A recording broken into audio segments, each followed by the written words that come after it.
పశ్చిమ గోదావరి జిల్లా పోలవరం నియోజకవర్గంలోని బుట్టాయిగూడెం జూనియర్ కళాశాల ప్రాంగణంలో అంతర్జాతీయ మహిళా దినోత్సవం సందర్భంగా ప్రత్యేక కార్యక్రమం ఘనంగా నిర్వహించారు. ఈ కార్యక్రమానికి పోలవరం ఎమ్మెల్యే చిర్రి బాలరాజు ముఖ్య అతిథిగా హాజరయ్యారు. అలాగే AP sports authority director Kovvasu Jagadeeswari, AP Tricor chairman Boragam Srinivasulu తదితరులు పాల్గొన్నారు. ఈ సందర్భంగా మహిళల సాధికారత, ఆరోగ్యంపై అవగాహన, స్వయం ఉపాధి అవకాశాలపై ముఖ్య అతిథులు మాట్లాడారు. ఈ కార్యక్రమంలో పెద్ద సంఖ్యలో డ్వాక్రా సంఘాల మహిళలు, అంగన్వాడీ వర్కర్లు, గ్రామ మహిళలు, కూటమి నాయకులు మరియు కార్యకర్తలు పాల్గొన్నారు. మన ప్రభుత్వం ఇప్పుడు ప్రవేశపెట్టింది ఏంటంటే ఆడవాళ్ళలో ఎక్కువగా ప్రతి 100 మందిలోని క్యాన్సర్ అనేది వస్తుంది.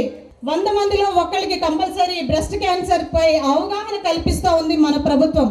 కాబట్టి ప్రతి ఒక్క మహిళకు నేను విన్నవించుకునేది ఏంటంటే మన ఆరోగ్యం పట్ల, మన తిండి పట్ల ఎప్పుడు కూడా నిర్లక్ష్యం చేయకండి. ఎందుకంటే మనం స్ట్రాంగ్గా ఉంటేనే ఫ్యామిలీ అంతా కూడా స్ట్రాంగ్గా ఉంటుంది. ఈ దేశం మనం చూసుకున్నట్టయితే ప్రతి మహిళ అన్ని రంగాలలో ముందుంటుందని మనం గర్వంగా చెప్పుకోవచ్చు ఈరోజు. ఎందుకంటే మనం ఒక స్పేస్కి వెళ్ళినా, ఒక యుద్ధంలో పోరాడినా, ఎక్కడ చూసినా ఒక డాక్టర్స్ కానివ్వండి, రకరకాలుగా ఎక్కడ ఉమెన్ లేనిది ఎక్కడ కూడా ఏ చోట కూడా లేదు. కాబట్టి మనకి ఎంతో స్వేచ్ఛ ఇచ్చింది, కానీ దాన్ని మనం సరిగ్గా యూటిలైజ్ చేసుకోవాలి.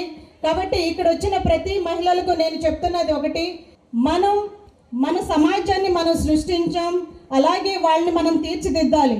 మన ఆడపిల్లల్ని మనం ఎంతో ధైర్యంగా వాళ్ళని ప్రోత్సహించాలి. ముఖ్యంగా వాళ్ళకి కావాల్సింది ఆస్తిపాస్తులు కాదు, వాళ్ళకి మనం ఇవ్వాల్సింది విద్య ఎప్పుడైతే మనం ఇవ్వగలుగుతామో డెఫినెట్గా ఆడపిల్ల అనేది సమాజంలో బయటికి వస్తుంది.